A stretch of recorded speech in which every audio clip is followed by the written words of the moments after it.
Hey everybody, this is your Black Gaddy back again with another countdown for you. Now, this is kind of interesting because some people say that white girls can't sing. I don't agree with that. What I think is that white girls can't sing like black girls. I mean, Joni Mitchell had a fine voice for the kind of unchallenging music that she sang. I mean, no one expected her to go toe to toe with Martha Wash. But you know what? Back in the day, some white girls came along and made us do a double take, especially when we would hear an artist before we saw them. Now, singing black isn't always about power and range and improvisation. It's also about decision making and nuance. And some white girls are pretty damn good at it. So, this is your Black Gaddy about to give you the top 5 white girls with soul. Now, before we even get started, I gotta say this from the giddy up. Mariah Carey isn't on the list because don't nobody know what race she is. So, sorry, I gotta leave her off.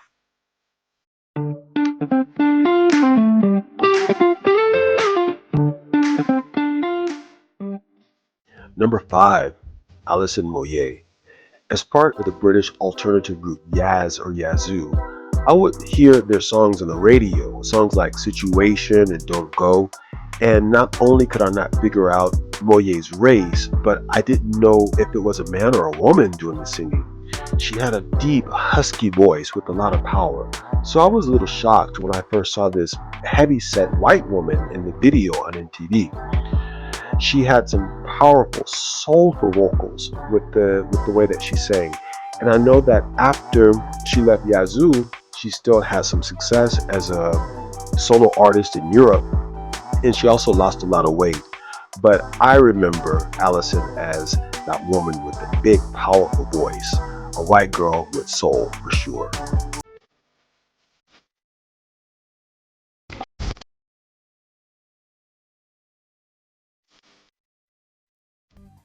Number 4, Joss Stone. Now, I spoke about nuance of quote unquote black singing, and Stone definitely had a lot of nuance when she sang. I think she was a big deal in her native England, but she never really got a stronghold here in the Americas. I know that her Soul Sessions album tried to trick us by using artwork that covered like 87% of her face. But most of us already knew that homegirl was white because we saw her on the television. But we didn't care because her honey smooth vocals, the patience that she used when she sang, and the astute decision making made her singing enough to get her a punch on her dental pass with a lot of black listeners. And working with Questlove and Raphael Sadiq certainly helped get her some credibility with black audiences. I'm not sure what she's been up to lately, but I'm sure that she's still spreading some good white girl soul all around.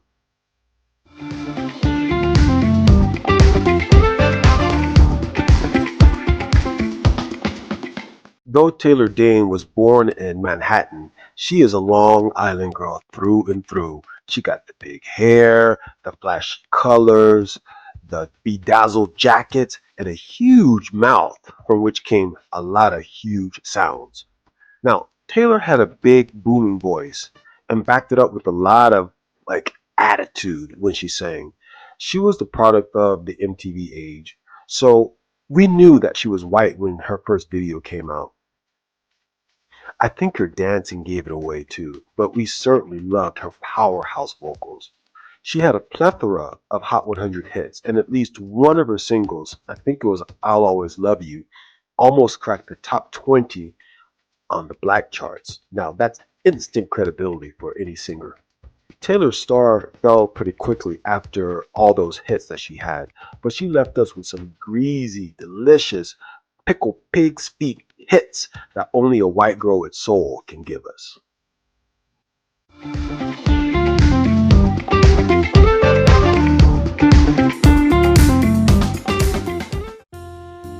Number 2, Amy Winehouse.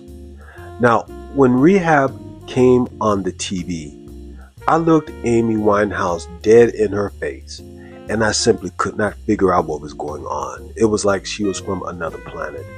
Her singing was like Billie Holiday incarnate. It was jazzy, it was a little bit behind the beat, it was kind of carefree. She showed a lot of patience. She had a kind of a quirky cadence with the way that she sang. She was not concerned about hitting a bunch of high notes. She was not interested in vocal acrobatics. There was nothing but coolness and attitude and attention to detail that popular music had not seen before. If I had never seen Winehouse, I would never have known that she was a Jewish girl from England.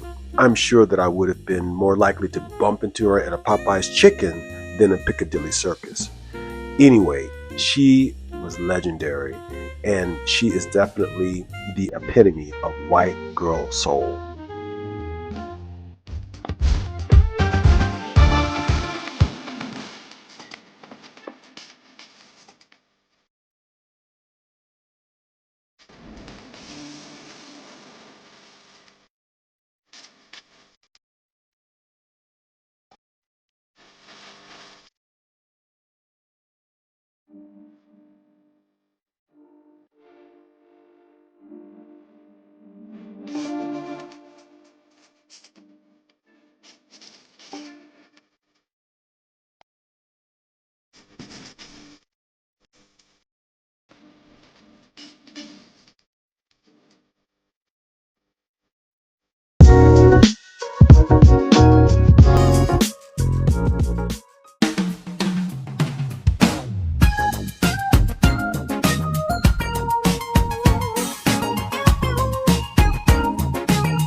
Number one, Teena Marie. Hey, there simply is no other white girl who has done it better. Whereas the other girls on this list specialized in one or two aspects of soul singing, Marie had them all, and in substantial quantities. She had amazing range, she was nuanced, she could do the vocal acrobatics when it was necessary, or she could keep it mellow.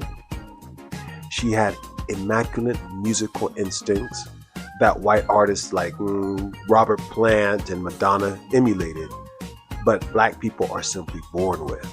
Rick James said in an interview that Teena Marie was a black girl to the core, and not just in her singing, that she was an around the way girl, that there was no acting with her, that she embodied soul singing because she lived it.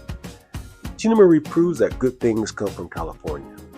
We truly lost a legend when she passed away in 2010 at the tender age of 54. Teena Marie, the epitome of white girl soul.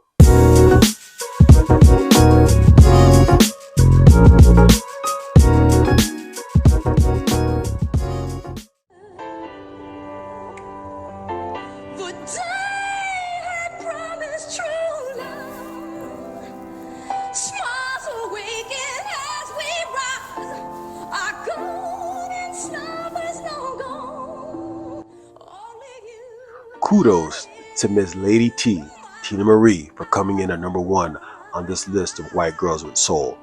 Kudos also to the other ladies mentioned on this countdown. And also kudos to you for checking out this video.